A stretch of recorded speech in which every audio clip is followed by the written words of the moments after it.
At the Thanksgiving dinner, it's always the same. They forget to invite me, calling me the ungrateful one. My name is Caitlin Morrow, 32, a financial manager in Denver's Lodo district. For years, my parents and sister acted as if I didn't exist, their holiday table set for everyone but me. They'd smile for photos, praising my sister's latest accomplishments, while I wondered why my place was never there. They labeled me selfish for wanting more, for daring to build a life outside their control. My Lodo apartment earned through years of grinding at Lakeside Wealth is my sanctuary, a space beyond their judgment. But this year, I'd had enough. I opened the family group chat, fingers steady, and typed one message: "Don't worry, I'll make sure you all remember me." I hit send, watching the screen light up with their replies almost immediately. Mom's text was sharp. "What's that supposed to mean?" Dad's was colder. "Don't start trouble." My sister's was a single emoji, a raised eyebrow. I didn't answer. Let them stew. I had a plan, one they wouldn't see coming, built on years of being sidelined. My job had taught me to play the long game, to turn numbers into influence. This wasn't about proving them wrong, it was about proving myself right. Their accusations of ungrateful used to sting, but now they fueled me. That message was just the spark. The real fire was coming, and I was ready to let it burn. Ever felt erased by your own family? Hit that subscribe button and join me to see how I turned their game upside down. Trust me, you won't want to miss what's next. It's a wild ride. I grew up in a house where the Thanksgiving table was never set for me. My childhood home in Denver, a sprawling suburban place with too many rooms and not enough warmth, was where I learned what it meant to be invisible. My parents, Stephen and Patricia Morrow, focused entirely on my sister Allison. She was the golden child, straight A's debate team captain, the one who could do no wrong. I was the afterthought, the one who didn't fit their script. By the time I was 10, I had noticed the pattern. Every November, the family gathered for Thanksgiving, and I was sidelined. One year, they forgot to tell me about the dinner until the turkey was already carved. Another time, at 13, I was sent to the kids' table, wedged between cousins who barely knew my name, while Allison sat with the adults, basking in praise for her latest award. Being called ungrateful started early. If I questioned why I was left out, Mom would sigh. "You're so difficult, Caitlin." Dad would nod, adding, "Why can't you be more like your sister Allison, 3 years older?" Leaned into it. She would smirk when they praised her college applications or her internship at a flashy marketing firm. Once, when I earned a math scholarship, Dad barely glanced at the letter before asking Allison about her latest client pitch. The sting of being overlooked wasn't just about table placement, it was the constant reminder that I wasn't enough. I would sit in my room staring out at the Denver skyline, dreaming of a place where I could matter. The only person who truly saw me was my grandmother, Dorothy Reed. Grandma Dorothy, with her sharp wit and ledger books from her accounting days, would pull me aside during tense holidays.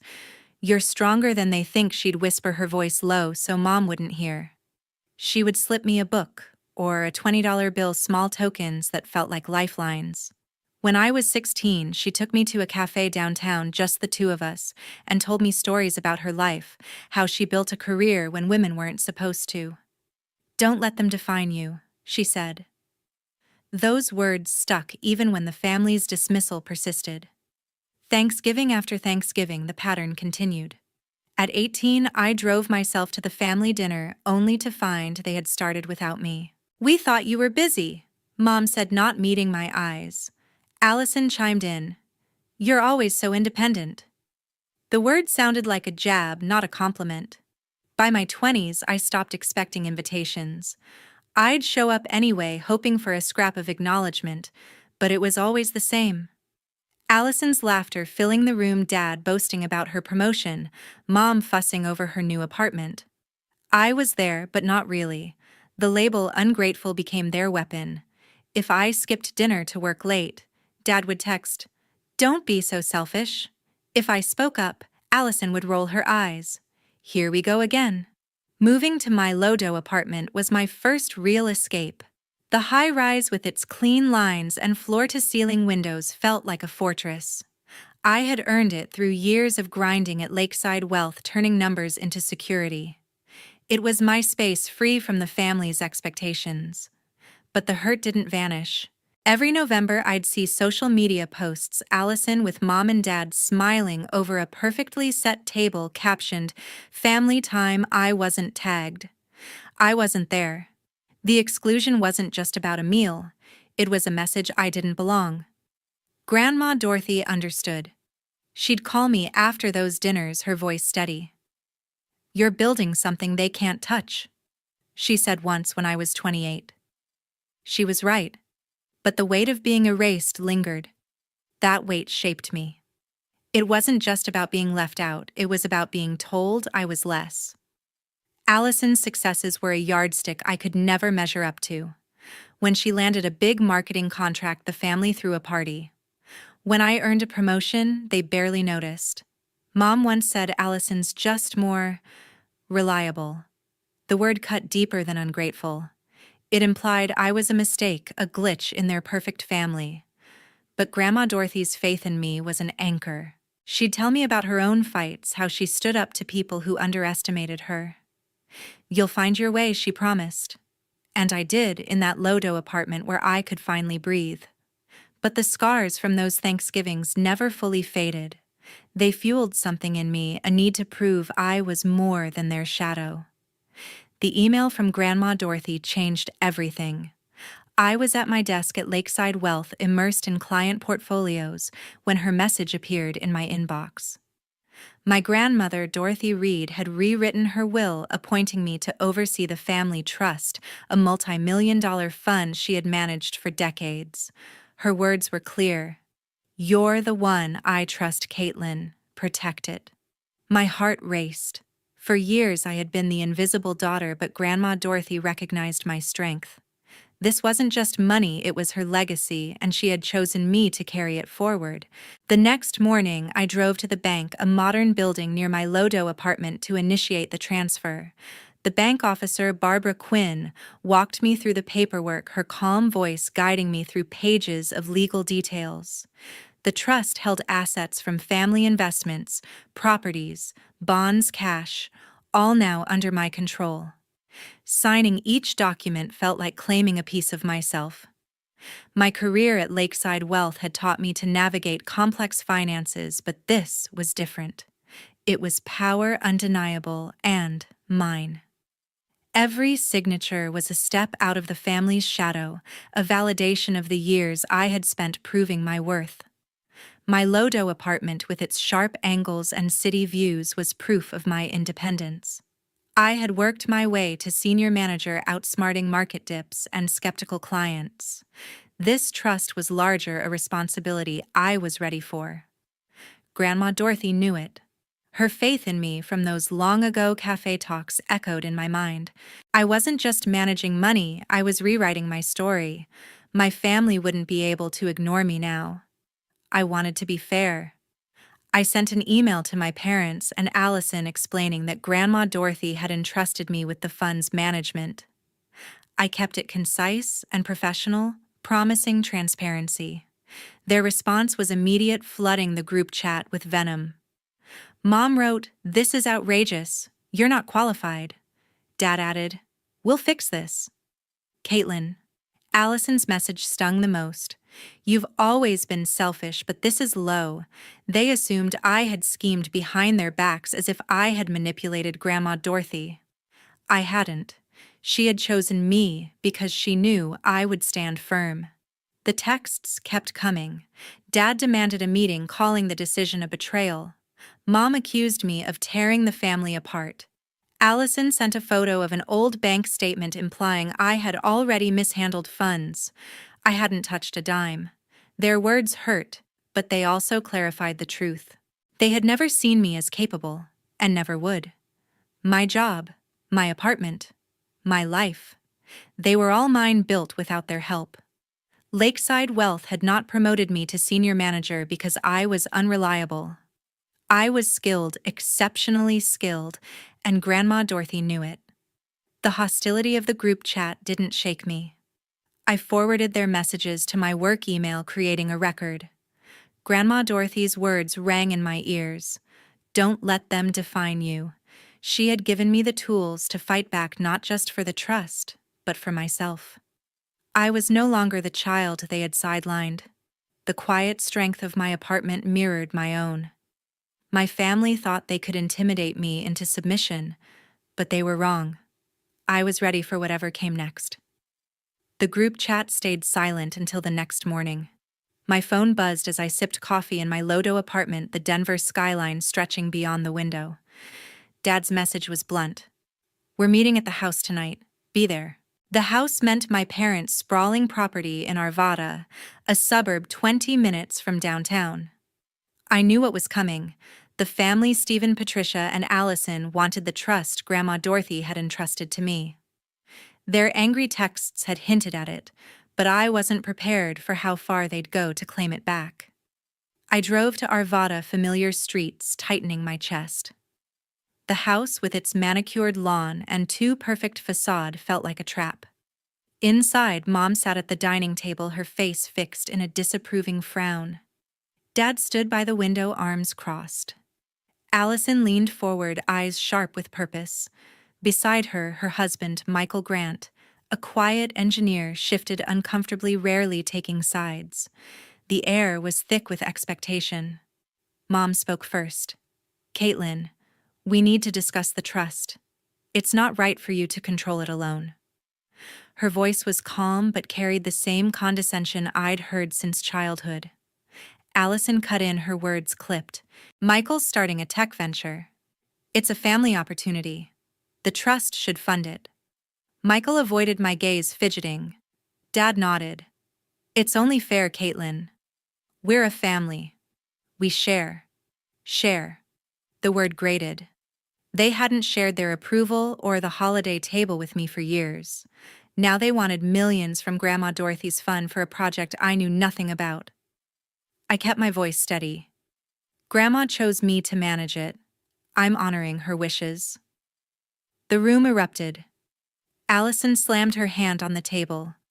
You're being selfish? This isn't just about you. Mom's voice rose. We've always supported this family. Why can't you? Dad's tone was colder. You're letting power go to your head, Caitlin. I stood firm. This isn't about power. It's about responsibility. Grandma trusted me, not you. Michael finally spoke, his voice low. Maybe we should hear her out. Allison shot him a glare, but he didn't back down. I saw a flicker of doubt in him, but it wasn't enough to halt the onslaught. The argument escalated. Allison accused me of betraying the family, claiming I'd manipulated Grandma Dorothy. You've always been sneaky, she said, her words slicing through me. Mom backed her, recounting every time I'd disappointed them, skipping a Thanksgiving, prioritizing my career over their plans. Dad listed the family's needs as if I owed them for existing. I didn't flinch. I'm not splitting the trust, I said. It's non-negotiable. Allison's face reddened. You'll regret this, Caitlin. Dad stepped closer. Think about what you're doing to us. I stood tall. I've thought about it. I'm done being your afterthought. As I left, I overheard Allison on her phone in the hallway. Yes, I need to verify a trust account, she said, voice hushed. My stomach dropped. She was calling the bank, trying to access the fund behind my back. I didn't confront her, not yet. Back in my car, I called Barbara, the bank officer. Someone's trying to check the trust, I said. Barbara's response was calm but firm. No one's accessed it, Caitlin. It's locked under your name. I exhaled, but the betrayal stung. Allison wasn't just demanding, she was scheming. Back in Lodo, I sat at my desk replaying the meeting. The family's need to control me hadn't changed since I was a kid. They saw the trust as theirs, not Grandma Dorothy's legacy. Allison's call to the bank wasn't just a move, it was a declaration of war. I'd spent years at Lakeside Wealth learning to protect assets, outmaneuver risks. This was no different. Their accusations, selfish, sneaky, echoed the ungrateful label they'd pinned on me. But I wasn't that girl anymore. I was the one with the trust, the one Grandma Dorothy believed in. I opened my laptop and emailed Barbara requesting a log of any inquiries about the trust. If Allison was digging, I needed proof. The family thought they could bully me into submission as they had every Thanksgiving. They were wrong. My apartment, my career, my resolve, they were mine, built without their help. The meeting hadn't shaken me. It had clarified everything. They wanted a fight, and I was ready. Grandma Dorothy's trust wasn't just money, it was my line in the sand. I wouldn't let them cross it. Ellen Pierce's office overlooked the Denver skyline. My lawyer, Ellen Pierce, sat across from me, her desk piled with files. After Allison's attempt to access the trust, I knew the family wouldn't stop. Ellen's sharp eyes scanned the documents I'd brought, logs of the group chat, my email to the family, and Barbara's confirmation that the trust was secure. "They're escalating," Ellen said, her voice steady. "We need to protect the fund." I nodded, my resolve hardening. Grandma Dorothy had entrusted me with her legacy, and I wasn't letting it slip away. Ellen uncovered the first bombshell. A colleague at her firm had received a tip my parents and Allison had submitted a notarized power of attorney to the bank, claiming I'd authorized Allison to access the trust. The document was fake. My signature, scrawled in unfamiliar ink, was a clumsy forgery. I felt a chill. "They're trying to steal it," I said. Ellen's jaw tightened. "This is fraud. We'll handle it." I trusted her. Years at Lakeside Wealth had taught me to spot deception, but this betrayal was personal. Their treachery ran deeper than I'd imagined. From Ellen's office, I called Barbara, the bank officer. "Lock the trust account," I instructed. Barbara acted quickly, confirming no funds had been touched. She flagged the forged document and promised to notify me of any further attempts. "I'll send a formal warning to the other parties," she added. By noon, Ellen drafted a cease and desist letter addressed to Stephen, Patricia, and Allison. It demanded they stop all unauthorized actions and warned of legal consequences. I reviewed the letter, hand steady. Sending it felt like firing the first shot in a war I hadn't started. The family's response came fast. My phone pinged with an email from the family's financial advisor, Richard Blake. Hired by my parents, Richard was a polished suit with a reputation for bending rules. His message was a thinly veiled threat: relinquish control of the trust or we'll pursue litigation for mismanagement. He claimed I lacked the expertise to handle the fund, citing Allison's proven business acumen. I almost laughed. Allison's marketing career was flashy, not financial. My resume, senior manager at Lakeside Wealth, managing portfolios worth millions, spoke for itself. Ellen smirked when I showed her the email. "They're bluffing," she said. "But we'll be ready." I wasn't taking chances. Back in my low-dough apartment, I worked with Barbara to strengthen the trust's security. We set up two-factor authentication, requiring my approval for any changes. I requested daily activity logs, ensuring no one could bypass me. Ellen suggested a forensic accountant to audit the trust's history, checking for prior tampering. "If they've tried this before, we'll find it," she said. Her confidence grounded me. Grandma Dorothy's words echoed, "Protect it." I was doing exactly that, using every tool my career had given me. Richard's email wasn't the end. Allison sent a text dripping with venom. "You're making a mistake, Caitlin. We'll win this." Mom followed with a voicemail, voice trembling. "Why are you doing this to us?" Dad's message was curt. "Talk to Richard. Fix this." I saved every communication, forwarding them to Ellen. Their desperation was clear. They thought they could intimidate me, just as they had when I was a child. But I wasn't that girl anymore. My apartment, my career, my control over the trust, they were mine, earned through years of proving myself. Ellen laid out our strategy. If the family pursued litigation, we'd countersue for fraud using the forged document as evidence. "It's a strong case," she said. "The bank's logs and your professional record back you up." I felt a surge of clarity. The family's accusations, mismanagement, selfishness, were just another version of ungrateful. They had always underestimated me, but I'd spent a decade outsmarting markets and clients. This was no different. I authorized Ellen to prepare a countersuit detailing the family's deceptive tactics. As I left Ellen's office, I glanced at the Denver skyline, its sharp edges mirroring my resolve. The family thought they could bully me into submission, but they had miscalculated. Grandma Dorothy had chosen me for a reason. I wasn't just fighting for the trust, I was fighting for the right to be seen, to be respected. The legal battle was only beginning, and I was ready to play the long game. Thanksgiving afternoon, the bank was buzzing. My phone rang as I sipped tea in my low-dough apartment, the city skyline sharp against the November sky. Barbara sounded urgent. "Your family's here with Richard," she said. "They're trying to access the trust." My pulse spiked. Stephen, Patricia, Allison, and their advisor, Richard Blake, were at the bank armed with forged documents to seize Grandma Dorothy's legacy. I grabbed my coat, dialed Ellen, my lawyer, and said, "Get to the bank now." I wasn't letting them win. Not today, not ever. The bank, a modern building just a short drive away, was tense when I arrived. Barbara stood at her station, posture rigid. Ellen arrived, briefcase in hand, eyes scanning the room. My parents sat stiffly in the lobby, faces set in defiance. Allison clutched a manila folder, jaw tight. Richard leaned toward a teller, voice low and persuasive. Michael, Allison's husband, stood apart, hands in pockets, avoiding eye contact. The air buzzed with tension like static before a storm. Ellen didn't hesitate. "Hand over the paperwork," she said sharply. Richard slid a document across the counter, a power of attorney supposedly signed by me, granting Allison access to the trust. The signature was a crude imitation, nothing like my careful script. I met Barbara's eyes as she pulled up the trust records. "This is a forgery," she declared steadily.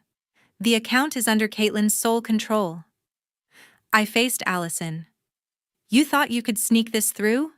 I asked, voice cold. Allison bristled. "You're hogging what belongs to all of us," she snapped. Patricia's voice was sharp. "Caitlin, stop this nonsense. We're doing what's best for the family." Stephen added, tone low. "You're out of your depth. Let us handle it." I stood taller. "Grandma Dorothy trusted me, not you. This ends here." Ellen placed our cease and desist letter dated weeks earlier on the counter. "You were warned," she said. "This is a clear attempt at fraud." Richard tried to deflect. "There's no need for accusations," he said smoothly. "We can resolve this quietly." But Barbara was unmoved. She pulled up a report detailing Allison's prior call and the earlier forged document. "The bank is escalating this to the authorities," she said, cutting through Richard's charm. My parents exchanged uneasy glances. Allison paled, hands trembling around the folder. I turned to Michael, still silent, gaze fixed on the floor. "Are you with them on this?" I asked, voice steady but pointed. Michael looked up, conflicted. "I'm not signing," he said quietly, stepping away from Allison. She whirled on him. "You're betraying me," she snapped. Michael shook his head. "This isn't right, Allison. I won't be part of it." His refusal landed like a blow. Without his signature, the plan collapsed. The forged document required his consent. Richard's shoulders slumped, confidence evaporating. Patricia gripped Stephen's hand, eyes wide with panic. Allison stood frozen, her scheme unraveling. Ellen pressed forward. "We're requesting a restraining order to block any further attempts on the trust," she said, handing Barbara a prepared form. Barbara nodded, already coordinating with the bank's legal team. The teller signaled for security, and my family was escorted out, Richard muttering about legal options. Michael lingered, giving me a brief, unreadable look before leaving. I didn't care what it meant. The trust was safe, and their gambit had failed. As I left the bank, the weight of the moment settled in. I'd face them down, Stephen, Patricia, Allison, and their hired advisor, with evidence and resolve. Years at Lakeside Wealth had honed my instincts for protecting what mattered, and Ellen's legal precision had backed me up. Grandma Dorothy's trust wasn't just money, it was her belief in me. I'd honored that not with anger, but with clarity. The family's desperation had been their undoing, and I'd stood my ground. My Lodo apartment glowed with warmth. The Denver skyline sparkled beyond the windows as I hosted my first Thanksgiving dinner, a stark contrast to the family gatherings I'd left behind. Stacy Miller, a graphic designer, set out her homemade cranberry sauce. Eric Thompson, a colleague from Lakeside Wealth, carved the turkey, his banter lightening the mood.